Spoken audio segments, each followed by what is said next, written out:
Kabir knowledge channel पर आप सभी श्रद्धालुओं का तहे दिल से स्वागत है, क्योंकि आपका स्नेह और प्रेम कबीर साहब जी के प्रति देख के हृदय गदगद हो जाता है। अनुराग सागर का आपने लाभ उठाया, हमें इस बात की बहुत ही खुशी है। और अगर हो सके तो आपने कितना इसका लाभ उठाया, क्या इसमें आपको अच्छा लगा, आप कमेंट करके बताने का कष्ट करें।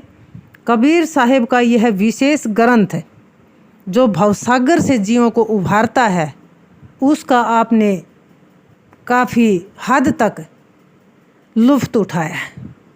और आगे भी हमारा यही प्रयास रहेगा कि कबीर साहब जी को आप तक पहुंचाने का भरसक प्रयास करते रहेंगे। उनके विचारों पर आप खरे उतरने की भी कोशिश करेंगे, ये हम भी उम्मीद करते हैं। और साहब जी की वाणियों पर, साखियों पर, दोहों पर, रमणी पर अवश्य ही आप गहन विचार करके देखें और उन्हें अपने जीवन में घटित करने की कोशिश करें, क्योंकि साहिब जी की एक एक वाणी में गहन अर्थ छुपा होता है। आगे इस चैनल पर हम कबीर साहब जी की उल्टवासियाँ लाने का प्रयास कर रहे हैं, जो अर्थ सहित समझाने की कोशिश करेंगे। और अनुराग सागर, जैसा कि आपको पता ही है, आज इसका समापन है। तो आज के इस एपिसोड में सतगुरु कबीर साहब जी परमार्थ का और परमार्थी गौ का दृष्टांत देकर, परमार्थी संत के लक्षण बताकर और ग्रंथ की सार यानी निचोड़ समझाकर इसकी समाप्ति करेंगे। तो आज के इस एपिसोड को आप ध्यानपूर्वक सुने। भरम तजे यमजाल सतनाम लो लावई, चले सत की चाल परमार्थ चित दे गहे। समस्त अज्ञान और काल जाल को छोड़ें तथा लगन लगाकर सत्य नाम का सुमिरन करें। असत्य को छोड़कर सत्य की चाल चलें और मन देकर परमार्थ ग्रहण करें, यानी कल्याण एवं ज्ञान साधना करें। परमार्थी गऊ का दृष्टांत। गऊ को जानू परमार्थ खानी, गऊ चाल गुण परखहूँ ज्ञानी। आपने चर तरण उद्याना, आंचवे जल दे शीर निदाना। गाय को परमार्थिनी कल्याण की खानी जानो। ए ज्ञानी संत, गऊ की चाल एवं गुण को समझो। गऊ खेत उद्यान में घास चरती है, जल पीती है और अंत में दूध देती है। तासु शीर घरत देव अघाही, गऊ सुत पर के पोषक आही। विष्टा तासु काज नर आवे, नर अग कर्मी जन्म गंवावे। उसके दूध घी से देवता एवं मनुष्य दोनों को तृप्ति होती है। गऊ के बच्चे दूसरों का पोषक यानी पालन करने वाले होते हैं। उसका गोबर मनुष्य के बहुत काम आता है, परंतु पाप कर्म करने वाले मनुष्य अपना अनमोल मनुष्य जन्म यूं ही गंवा देता है। टीका पूरे तब गौ तन नासा, नर राक्षस तन लेत ही ग्रासा। चाम तासु तन अति सुखदाई, एतिक गुण इक गोतन भाई। आयु पूरा होने पर तब गाय का शरीर नष्ट हो जाता है। मनुष्य, राक्षस आदि उसके शरीर को लेकर खाते हैं। मरने पर भी उसके शरीर का चमड़ा मनुष्य के बहुत सुख देने वाला होता है। आरंभ से अंत तक एक गाय के शरीर में इतने गुण होते हैं कि उनका वर्णन नहीं किया जा सकता। गो सम संत गह यह बानी, तो नहीं काल करे जीव हानि। नर तन लही अस बुद्धि होई, सतगुरु मिले अमर है सोई। गाय के समान गुण वाला होने का यह वाणी उपदेश संत पुरुष ग्रहण करें तो काल जीव की हानि नहीं कर सकता। मनुष्य शरीर पाकर जिसकी बुद्धि ऐसी शुद्ध हो और सतगुरु मिले तो वह अमर हो जाए, यानी भाव जंजाल से छुटकर निज स्वरूप को प्राप्त हो। सुनी धर्मनी परमार्थ वाणी, परमार्थ ते होए न हानि। पद परमार्थ संत अघारा, गुरु गम लेई सो उतरे पारा। सतगुरु कबीर साहब जी कहते हैं कि हे धर्मदास, परमार्थ की वाणी उपदेश सुनो। परमार्थ से कभी हानि नहीं होती। संत परमार्थ पद का आधार लें और सतगुरु के ज्ञान को लेकर भवसागर से पार हों। सत्य शब्द को परिचय पावे, परमार्थ पद लोक सिधावे। सेवा करे विसारे आपा, आपा थाप अधिक संतापा। मनुष्य जीवन रहते पहले मेरे सत्य शब्द का परिचय ज्ञान पाए, फिर परमार्थ पद को प्राप्त हों, तो वह सत्यलोक को जाए। अहंकार को विसार यानी मिटा दें और निष्काम सेवा करें। जो अपने कुल, बल, ज्ञान एवं धन आदि किसी भी प्रकार का अहंकार रखता है, वह मनुष्य अधिक दुख पाता है। यह नर अचातुर बुद्धिमाना, गुण शुभ कर्म कह हम ठाना। ऊंच क्रिया आपन सिरली न्या, ओ गुण करे कहे हरि की न्या। यह मनुष्य ऐसा चतुर बुद्धिमान है कि सद्गुण एवं शुभ कर्म होता है तो कहता है कि मैंने किया। ऊंची यानी श्रेष्ठ क्रिया को अपने सिर लेता है, और अवगुण होता है तो कहता है कि यह हरि यानी भगवान ने किया। ताते होय शुभ कर्म विनाश, धर्मदास पद गहो निराश। आशा एक नाम की राखे, निज शुभ कर्म प्रगट नहीं भाखे। उसमें शुभ कर्म का नाश हो जाता है। हे धर्मदास, सब आशाओं को छोड़कर तुम निराश पद को ग्रहण करो। आशा तो केवल एक सतनाम की रखो और अपने किए हुए शुभ कर्म को प्रकट न करो, यानी बताएं नहीं। गुरु पद रहे सदा लोलीना, जैसे जल में है विहरत मीना। गुरु के शब्द सदा लवलावे, सत्य नाम निशी दिन गुण गावे। सब देवी देवताओं से सर्वोपरि गुरु पद है, उसमें सदा लगन लगाए रहें। जैसे जल में अभिन्न रूप से मछली घूमती है, वैसे ही सद्गुरु के श्री चरणों में मगन रहें। सतगुरु के शब्द में सदा लगन लगाएं और रात दिन सत्य नाम का सुमिरन और सत्य पुरुष के गुण गाएं।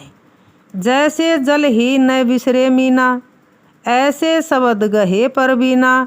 नाम पुरुष को अस्पर भाऊं, हंसा बहुरी न जग में आऊं।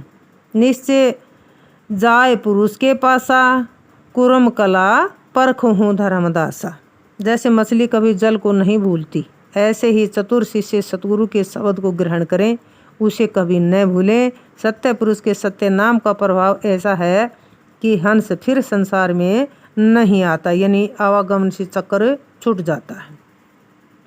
सतगुरु कबीर साहब जी कहते हैं कि हे धर्मदास, सत्य पुरुष के नाम पर भाव से हंस फिर निश्चय सत्य पुरुष के पास जाता है।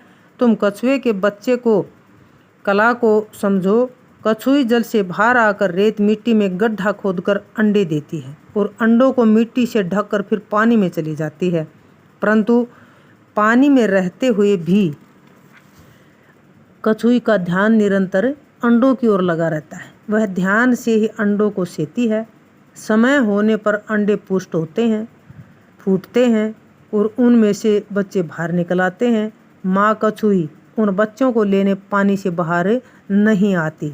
बच्चे स्वयं चलकर पानी में चले जाते हैं और अपने परिवार में मिल जाते हैं। कितना अच्छा उदाहरण सतगुरु कबीर साहब जी ने दिया है। जिमी कमठ बाल स्वभावा तिमी, मम हंस निज घर धावई। यमदूत हो बलहीन देखत, हंस निकट न आवई। हंस निर्भय निडर गाजई, सत्य नाम उचारई। हंस मिली परिवार निज, यमदूत सब झक मारई। सतगुरु कबीर साहब जी कहते हैं कि जैसे कछुए के बच्चे अपने स्वभाव से अपने परिवार में जाकर मिल जाते हैं, वैसे मेरे हंस जीव अपने घर सतलोक को दौड़ चले। उनको सत्यलोक जाते देखकर यमदूत बलहीन हो जाएगा तथा वे उनके पास नहीं जाएंगे। हंस निर्भर निडर गरजते एवं प्रसन्न होते हुए सत्य नाम का उच्चारण करते हुए चलें। अपने परिवार यानी सत्यलोक के हंस में जाकर मिलें। यमदूत सब यूं ही झक मारते रह जाएंगे। आनंद धाम अमोल, हंस तहाँ सुख बिल सही। हंस ही हंस कलोल, पुरुष कांति छवि निरखत ही। सत्यलोक आनंद का धाम अनमोल एवं अनुपम है। वहाँ जाकर हंस परम सुख भोगते हैं। हंस से हंस मिलकर आपस में क्रीड़ा करते हैं और सत्य पुरुष की अद्भुत कांति छवि को देखते हैं। ग्रंथ की समाप्ति। अनुराग सागर ग्रंथ कथितो ही, आगम गम्य लखाइया। पुरुष लीला काल को छल, सब वर्णी सुनाइया। रहनी गहनी विवेक बाणी, जो हरिजन बूझी है। परख बानी जो गहे ते ही, अगम मार्ग सूझी है। सतगुरु कबीर साहिब जी कहते हैं कि हे धर्मदास, अनुराग सागर ग्रंथ को कहकर मैंने तुमको अगम्य और गम्य दोनों का ज्ञान समझा दिया है। सत्य पुरुष की लीला और काल निरंजन के धोखे सब वर्णन कर सुनाया है। रहनी गहनी तथा विवेक विचार की वाणी को कोई जिज्ञासु यानी जोहरी सज्जन ही समझेगा। अनुराग सागर की वाणी यानी उपदेश को समझकर ग्रहण करेगा, उसे अगम का मार्ग सूझेगा। ग्रंथ का सार यानी निचोड़। सतगुरु पद परतीति, निश्चय नाम सुभक्ति दृढ़। संत सती की रीति, पिया कारण निज तन देह। जिसका भी सतगुरु के श्री चरण कमलों में विश्वास है, यानी सत्य ज्ञान प्रदान करने वाले सच्चे सतगुरु कबीर साहिब एवं सतगुरु स्वामी सत्य पुरुष के श्री चरण कमलों और निश्चल सत्य नाम पर विश्वास है तथा इसके प्रति भक्ति पक्की है, वह संत एवं सती की रीति का अनुसरण करें। जैसे संत अपने इष्ट सतगुरु के प्रति त्याग वैराग्य धारण कर उसका नाम पुकार पुकार कर नित्य प्रति स्वयं को जलाता है और सती अपने पति प्रेम में अपना शरीर अग्नि में जलाती है। सतगुरु पिया अमान, अजर अमर बिनसै नहीं। कहो शब्द परमान, गहे अमर सो अमर हो। सतगुरु स्वामी सत्यनाम अनुमान से परे असीम है। वह अजर अमर हैं, वह कभी नष्ट नहीं होते हैं।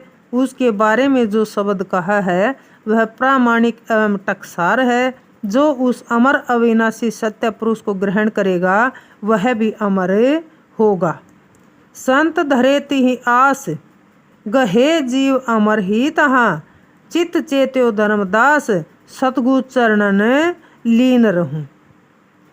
संत जन उस सत्य पुरुष की आशा करते हैं। जो जीव उसको ग्रहण करता है यानी उसकी अनन्य भक्ति साधना करता है, वह उसके सत्य लोक जाता है तथा वहाँ अमर हो जाता है। सतगुरु कबीर साहिब जी कहते हैं कि हे धर्मदास, अपने मन में समझो और अच्छी तरह से समझकर तथा सतगुरु स्वामी के श्री चरणों में सदा लीन रहो। मन अली कमल बसाव, सतगुरु पद पंकज रुचिर। गुरु चरणन चितलाव, स्थिर घर तब ही मिले।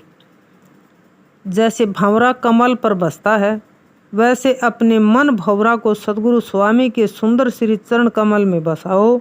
इस प्रकार सतगुरु के श्री चरणों में मन लगाओ, तब अपना शिथिर घर तुम्हें मिलेगा, यानी सवतः एवं चैतन्य सतलोक पहुँचोगे।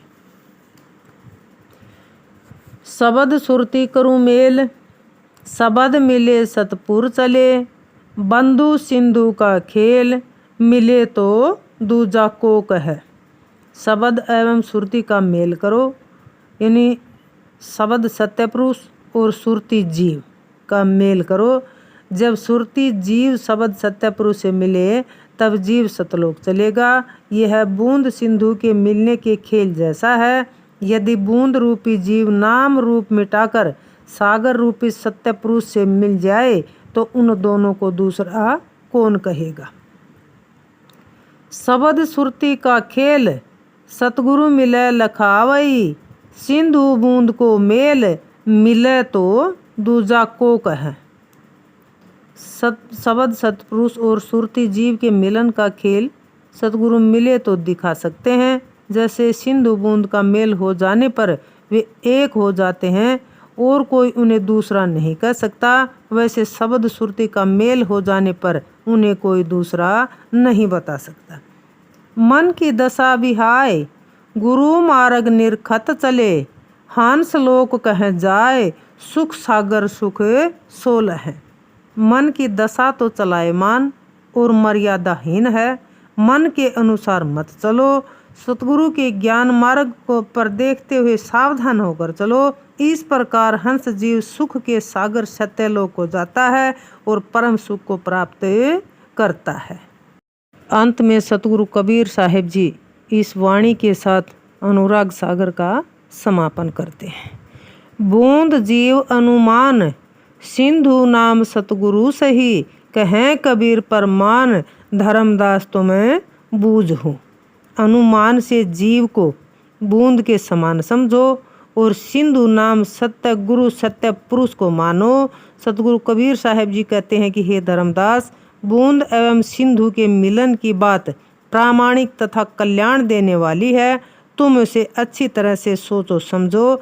जैसे बूंद समुद्र में मिल जाने पर उसका नाम रूप नहीं रह जाता, सब समुद्रमय हो जाता है, वैसे ही सत्य आचरण एवं भक्ति साधना के मार्ग के द्वारा हंस जीव सत्य पुरुष में मिलकर मोक्ष की स्थिति प्राप्त कर लेता है तथा उसका इस भौतिक संसार से पिंड छूट जाता है, यानी आवागमन के चक्कर से मुक्त हो जाता है, जन्म मरण नहीं होता।